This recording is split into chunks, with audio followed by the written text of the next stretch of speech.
Margaret Maggie Thompson was a woman with big dreams but small awareness.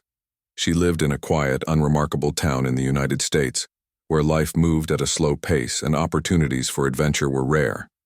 For years, Maggie had fantasized about traveling to faraway places, imagining herself as someone who could effortlessly blend into new environments. London was always at the top of her list, a city she envisioned as a mix of elegance, history, and sophistication. To her, it wasn't just a destination. It was a chance to prove that she belonged among the cultured and refined.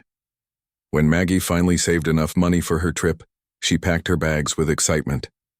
Her suitcase was filled with outfits she thought screamed classy traveler, though they leaned more toward flashy than tasteful. Designer sunglasses perched on her nose, an oversized handbag dangling from her shoulder, and a sundress that didn't quite fit right completed her look. To anyone watching, she appeared out of place, like someone trying too hard to impress. But Maggie didn't notice, or perhaps didn't care. All she cared about was making sure people saw her as important. On her very first day in London, Maggie decided to visit Buckingham Palace. It was, after all, one of the most iconic landmarks in the world. The grandeur of the palace, combined with the famous changing of the guard ceremony, seemed like the perfect way to kick off her vacation. As she made her way through the bustling streets, she marveled at the architecture, the cobblestone paths, and the vibrant energy of the city. Everything felt so different from her sleepy hometown, and for a moment Maggie allowed herself to feel a sense of wonder.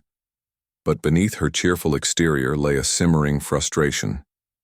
Maggie had always been quick to judge others, often assuming the worst about people based on appearances or cultural differences. These judgments weren't rooted in malice, at least not entirely, but rather in ignorance and a lack of exposure to diverse perspectives. Over the years, this mindset had hardened into prejudice, shaping how she interacted with the world.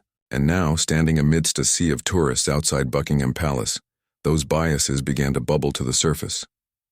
The crowd around her was a melting pot of cultures, languages, and backgrounds.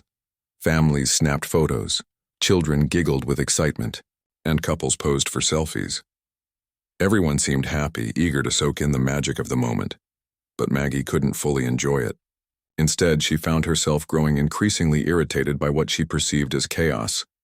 People bumped into her accidentally, voices rose over the din, and the sheer number of strangers pressed together felt overwhelming.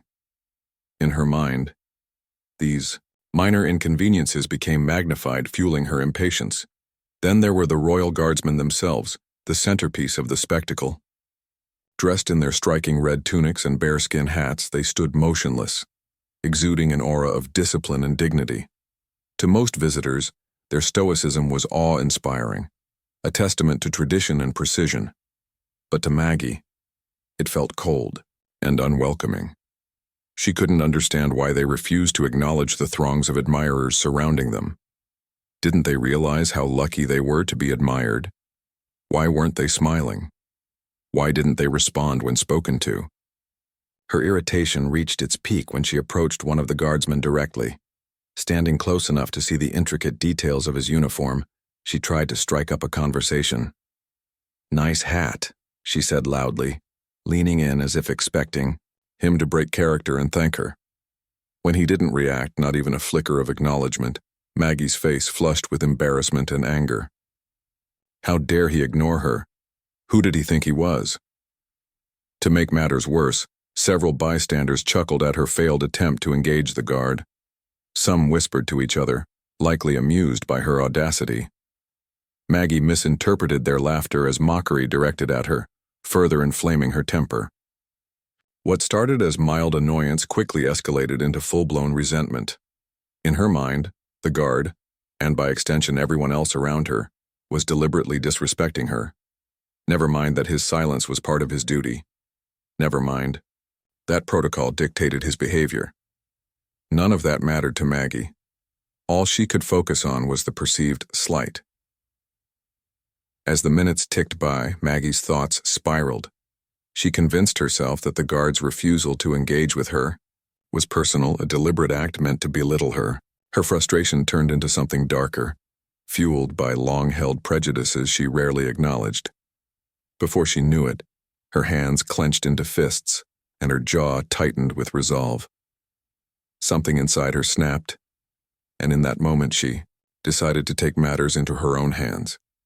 Unbeknownst to Maggie, the events about to unfold would change her life forever. The weight of her actions wouldn't hit her until much later, but for now she was consumed by a dangerous cocktail of anger, entitlement, and ignorance. Little did she know, the entire world would soon bear witness to her reckless decision and judge her harshly for it. Maggie's mind raced as she stood there, fuming. The guard's unwavering stance and the amused whispers from the crowd only fueled her growing anger. To her, this wasn't just a harmless tourist moment gone wrong. It felt like a personal attack, a deliberate insult to her dignity. In her heightened emotional state, reason abandoned her completely. Instead of stepping back, taking a breath, or simply walking away, Maggie reached into her oversized handbag. She had brought along a small can of spray paint earlier that day, intending to use it for marking her initials on souvenirs as a quirky keepsake idea. But now, in her fury, she saw an entirely different purpose for it. Without hesitation, Maggie pulled out the bright red spray paint and stepped closer to the guardsman. Her movements were quick and erratic, drawing immediate attention from those nearby. Before anyone could react, she pressed the nozzle and drenched the soldier's immaculate uniform in streaks of vivid red. The sharp hiss of the spray echoed through the air, cutting through the murmurs of the crowd. For a brief moment, time seemed to freeze. People gasped in shock, their faces contorted with disbelief. Cameras clicked rapidly, capturing every second of the unfolding chaos. As the paint splattered across the guard's chest and hat, Maggie began shouting loudly, her voice shrill and piercing. "You think you're better than me?" she yelled, her words laced with venom. "Look at you, standing there like you own the place. You don't even care about anyone else." Her accusations grew more intense, each sentence dripping with hostility. Some onlookers recoiled while others exchanged horrified glances. A few brave individuals tried to intervene, calling out for her to stop, but Maggie was beyond listening. Her focus was laser-sharp, directed solely at the guard who remained eerily still despite the assault. The guardsman's composure never wavered. His face remained expressionless, his posture rigid, adhering strictly to the code of conduct expected of him. It was as if he were carved from stone, impervious to the chaos erupting around him. This stoic response only infuriated Maggie further.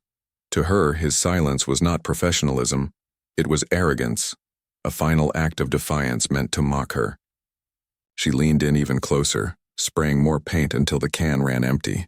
By then, security personnel stationed nearby had rushed to the scene, pulling her away from the guard before she could cause any further damage. But the damage was already done. The once pristine uniform was ruined, marred by garish streaks of red that clashed horribly with the ceremonial attire. Tourists continued snapping photos and recording videos, capturing not only the shocking act itself, but also Maggie's enraged expressions and accusatory gestures. Within moments, these images and clips began circulating online, spreading like wildfire across social media platforms. Hashtags mocking her actions started trending almost instantly. Paint Karen, Royal Disrespect, and countless others. Memes cropped up, turning her angry face into internet fodder. People laughed, ridiculed, and condemned her behavior, all within hours of the incident. Back at her hotel later that evening, Maggie initially dismissed the gravity of what had happened. She convinced herself that it was all a misunderstanding, a minor overreaction blown out of proportion by nosy tourists and overly sensitive bystanders. Surely, no one would take such a thing seriously, right? After all, she reasoned, the guard was fine, just a little paint on his uniform. What was the big deal? She spent the rest of the night scrolling through travel blogs and planning her next day's itinerary, blissfully unaware of the storm brewing online. Meanwhile, the world reacted with outrage. News outlets picked up the story, running headlines that highlighted the absurdity of the incident. Footage of Maggie drenching the guard in paint played on repeat, accompanied by commentary from experts discussing everything from cultural sensitivity to proper tourist etiquette. Social media users dissected every detail, analyzing her clothing, her body language, and even her choice of words during the confrontation. Many pointed out the racial undertones of her tirade, noting how her comments reflected deep-seated biases, rather than mere frustration. Others focused on the symbolism of defacing a national institution, emphasizing the disrespect inherent in her actions. By morning, the backlash had reached unprecedented levels. Maggie's identity was quickly uncovered thanks to witnesses sharing descriptions and snippets of information. Photos of her face circulated widely, making her instantly recognizable. Online petitions calling for consequences gained traction, with thousands signing to demand accountability. British authorities launched an investigation, vowing to hold her responsible for her behavior. Meanwhile, her employer, a mid-sized marketing firm back home, released a statement condemning her actions and announcing her termination effective immediately. Friends and acquaintances distanced themselves, unwilling to associate with someone whose name had become synonymous with disgrace.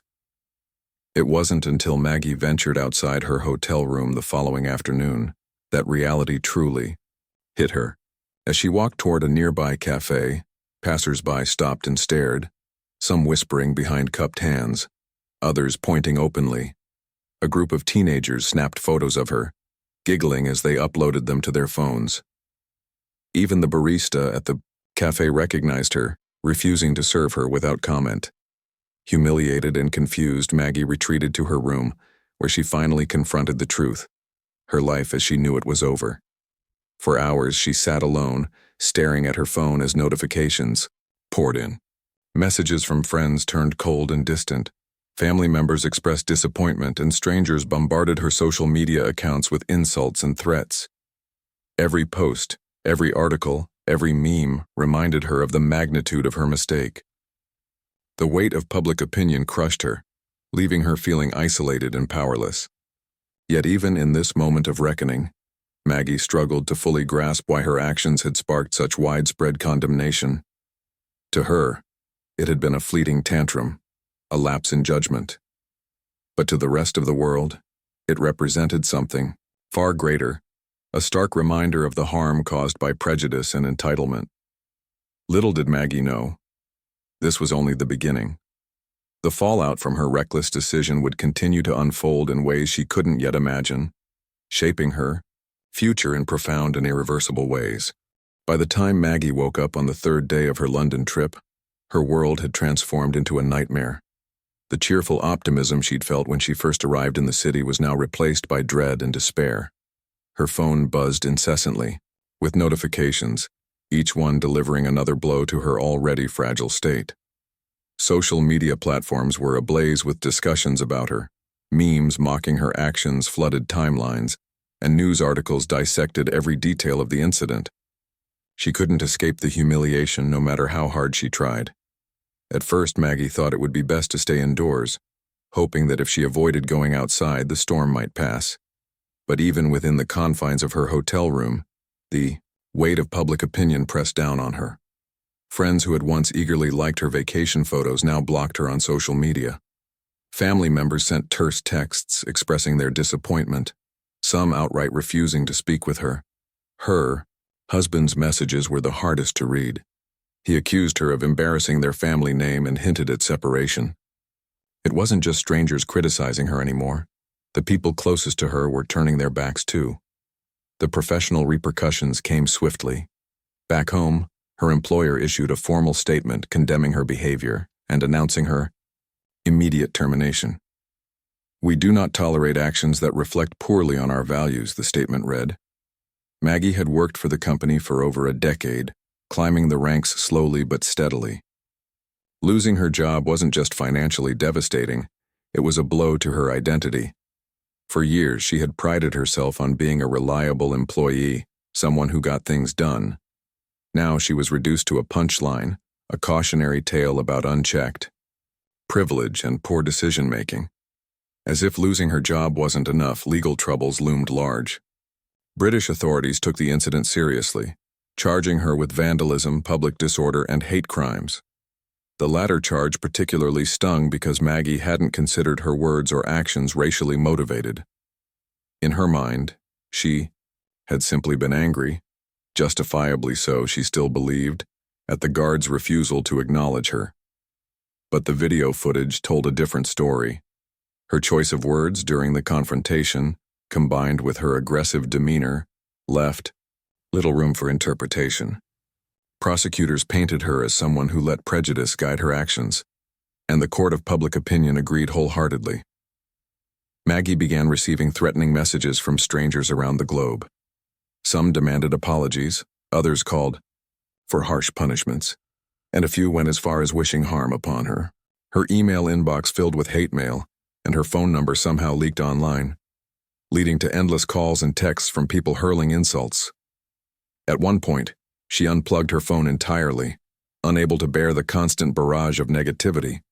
Yet even without the device, she couldn't silence the voices in her head telling her she had made an unforgivable mistake. Isolation became her new reality. With no friends or family willing to support her, Maggie found herself utterly alone. In a foreign country, the bustling streets of London, which had once seemed exciting and full of possibility, now felt suffocating. Every outing ended in stares, whispers, and sometimes outright hostility. One afternoon, while attempting to buy groceries, a store clerk refused to serve her, citing moral objections. Another time, a group of teenagers followed her down the street chanting slogans inspired by viral memes about her. Each encounter chipped away at what little confidence she had left. Financially, things grew dire. Without a steady income and unable to return home due to mounting legal issues, Maggie struggled to cover her expenses. She dipped into her savings, but they dwindled quickly. Desperate, she started taking odd jobs, cleaning offices at night, folding laundry at a local laundromat, anything to make ends meet. These menial tasks were a far cry from the life she had envisioned for herself in London. Instead of sipping tea at quaint cafes or shopping for souvenirs, she spent her days scrubbing floors and dodging judgmental glares. Despite her attempts to lay low, the media circus surrounding her continued unabated. Reporters camped outside her hotel, hoping to catch a glimpse of her leaving or returning. Paparazzi trailed her whenever she ventured out, snapping unflattering photos that inevitably ended up in tabloids. Headlines like "Racist Tourist's Downfall" and "From Dream Vacation to Nightmare, the Maggie Thompson Saga" dominated newsstands. Even late-night talk show hosts joked about her misdeeds, drawing laughter from audiences who saw her as both ridiculous and reprehensible. Amidst all this chaos, Maggie began to reflect on her actions. Late at night, lying awake in her hotel bed, she replayed the incident in her mind over and over again. She remembered the guard's stoic expression, the shocked faces of bystanders, and the deafening silence that followed her outburst. For the first time, she allowed herself to consider how others might have perceived her behavior. Was she really the victim of a misunderstanding, as she had initially convinced herself? Or had she acted out of anger and prejudice, letting her biases dictate her actions? These thoughts brought waves of shame crashing over her.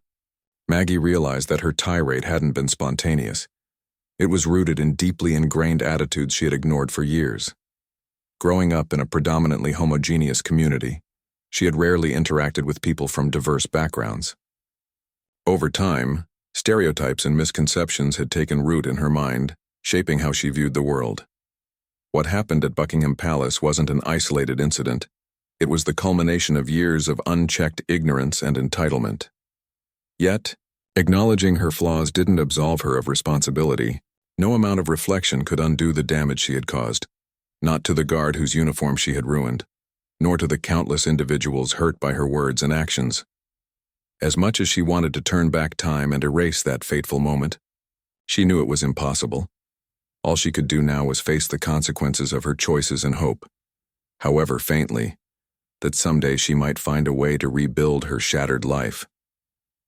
For now, though, Maggie remained trapped in a cycle of regret and isolation. The vibrant city she had dreamed of exploring had become a prison, its landmarks overshadowed by the shadow of her own making.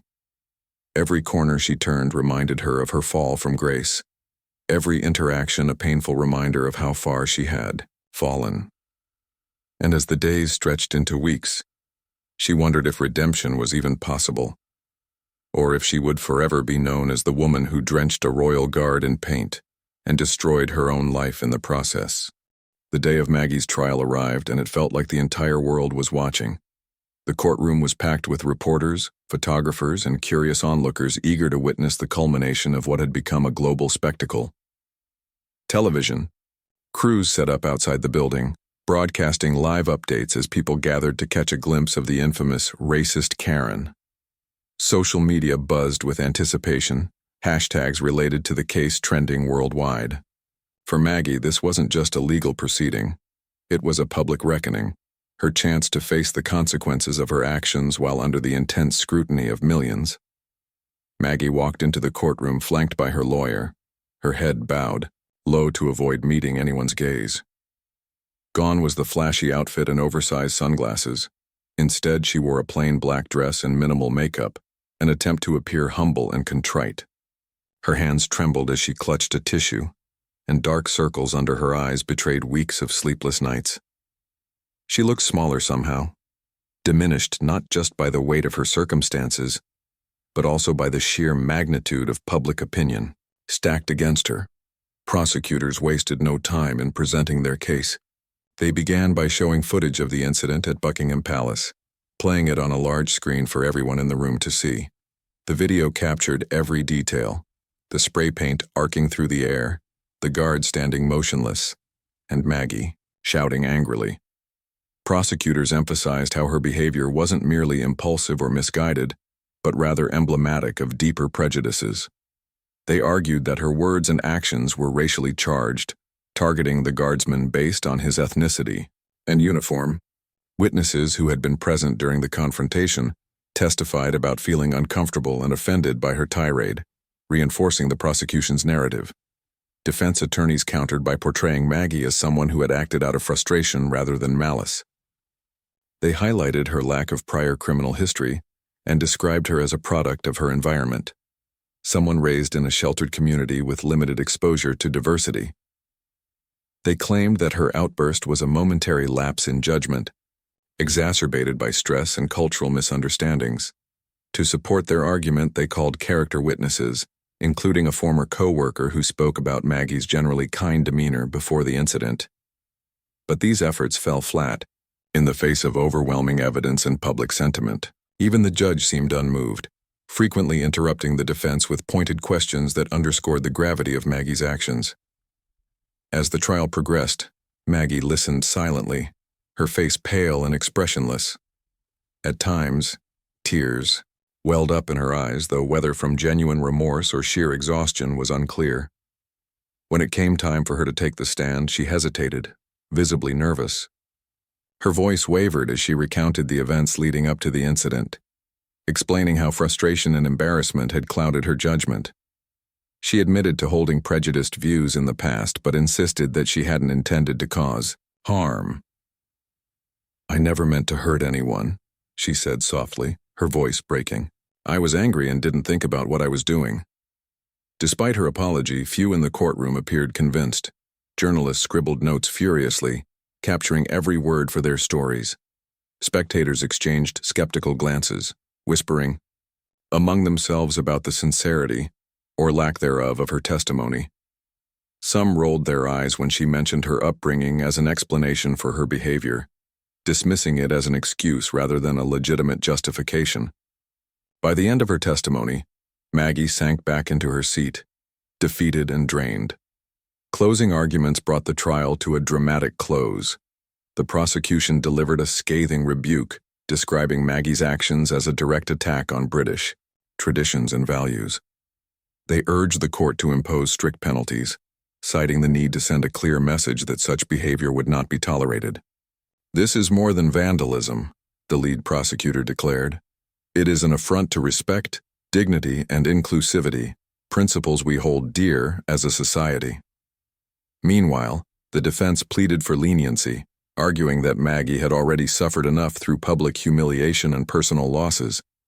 They asked the court to consider rehabilitation over punishment, framing her as someone capable of change if given the opportunity. When the judge finally delivered the verdict, the courtroom fell silent. Maggie sat rigidly in her chair, her knuckles white as she gripped the edge of the table. The judge began by acknowledging the symbolic significance of the offense, noting that the royal guards represented not only tradition, but also unity and discipline. Turning to Maggie, he condemned her actions as reckless and disrespectful, emphasizing the importance of accountability in maintaining societal harmony. He then announced the sentence: a substantial fine, hundreds of hours of mandatory community service working with marginalized communities, and a lifetime ban from entering the United Kingdom. The crowd erupted in murmurs as the verdict sank in. Reporters scrambled to file their stories while spectators filed out of the courtroom, discussing the outcome in hushed tones. Outside, cameras flashed as Maggie emerged, her face streaked with tears. Protesters held signs mocking her, chanting, slogans inspired by viral memes. A few bystanders shouted insults, their voices cutting through the commotion. Security personnel escorted her to a waiting car, shielding her from the chaos as best they could. Back at her hotel later that evening, Maggie collapsed onto the bed, overwhelmed by exhaustion and despair. The trial had been emotionally draining, leaving her with little energy to process the reality of her situation. She stared blankly at the ceiling, replaying the judge's words in her mind. A lifetime ban from the UK meant she would never again set foot in the country she had dreamed of visiting. The hefty fine and community service hours loomed ahead, reminders of the long road to redemption, or perhaps penance, that lay before her. For the first time since the incident, Maggie allowed herself to fully confront the enormity of her mistake. She realized that no amount of apologizing or self-reflection could undo the harm she had caused.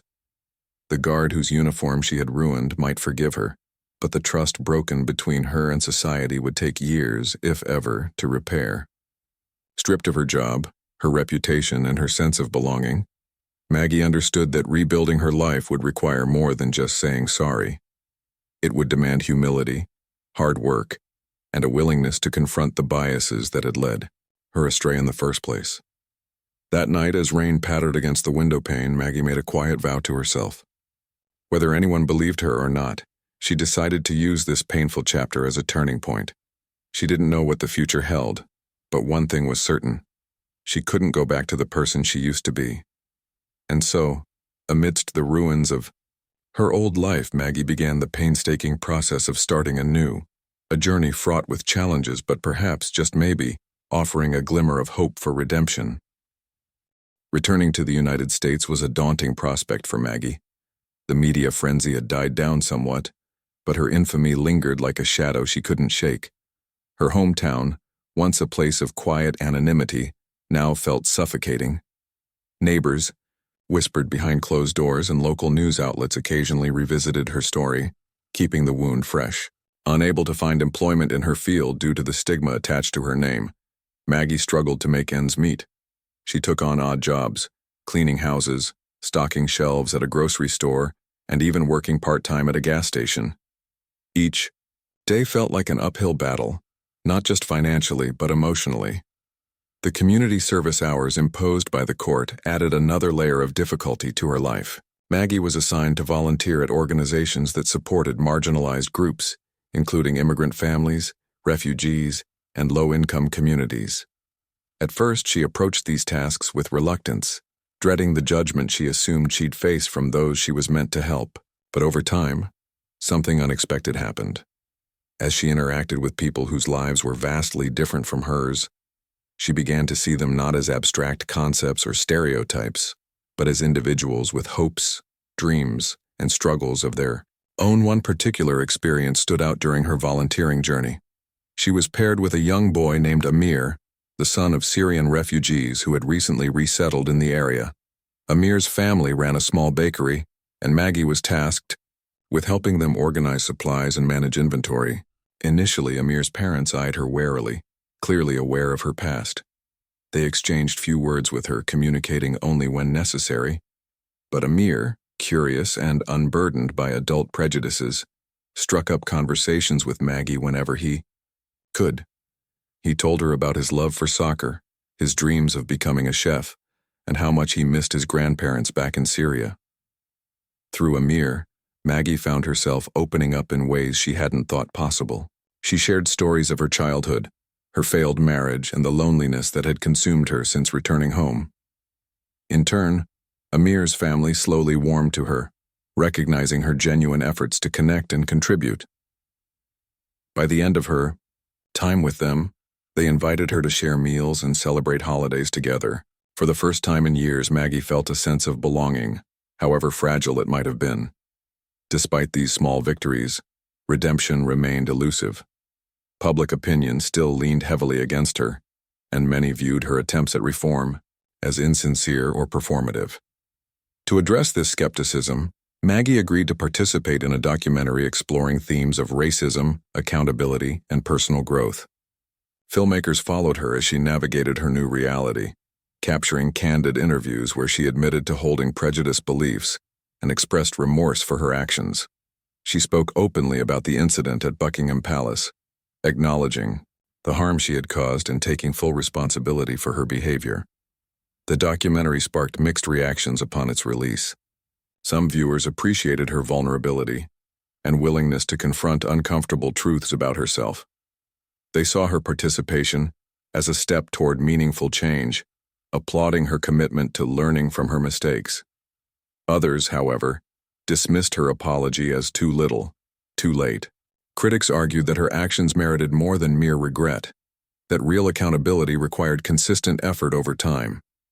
Social media debates raged on, with hashtags like "real change" versus "DR's too late" trending alongside clips from the film.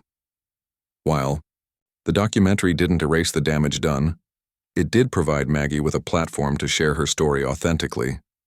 More importantly, it forced her to continue examining her biases and working toward becoming a better version of herself.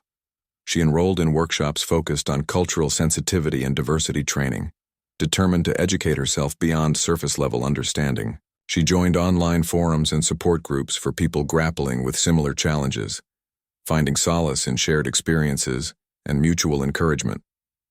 Over time, Maggie's financial situation stabilized slightly. With the help of a few acquaintances who believed in her potential, she secured a position as a receptionist at a nonprofit organization dedicated to fostering inclusivity and equality. Though the pay was modest, the work gave her purpose. She thrived in an environment that valued empathy and collaboration, traits she had long neglected but now embraced wholeheartedly. Her colleagues admired her dedication, unaware of the turmoil she had endured to reach this point. Still, there were moments when the weight of her past threatened to pull her under. Grocery shopping became a minefield, as strangers occasionally recognized her and confronted her in public. Online trolls continued to harass her, leaving hateful comments on old articles and social media posts. On particularly difficult days, Maggie questioned whether she deserved a second chance. Wasn't she destined to carry the burden of her mistakes forever? But then there were brighter moments, small victories that reminded her why perseverance mattered. A former colleague reached out to reconnect, expressing admiration for her resilience. Amir's mother sent her a handwritten note thanking her for her kindness and patience. Even a stranger at the park complimented her for speaking honestly about her journey during the documentary. These gestures, though seemingly minor, fueled her determination to keep moving forward. Years passed, and while Maggie never fully escaped the label of racist Karen, she learned to live with it. Instead of letting it define her, she used it as motivation to prove that people can grow and change. She became involved in advocacy work, sharing her story at schools and community centers to encourage others to examine their own biases. Her message was simple yet powerful. Everyone makes mistakes, but what matters most is how we choose to learn from them. In the end, Maggie's life took on a quiet rhythm of humility and service. She lived alone in a modest apartment, filling her days with meaningful work and connections forged through authenticity rather than pretense. Her dream of traveling the world remained unfulfilled, replaced by a deeper appreciation for the complexities of human interaction closer to home. Though scars from her ordeal remained, they served as reminders of lessons hard-earned and truths long overdue. Maggie's story became a cautionary tale for some and a beacon of hope for others, a testament to the fact that redemption is rarely easy but always worth pursuing. And while she would never be able to undo the past, she found peace in knowing that she had tried, genuinely and tirelessly, to do better.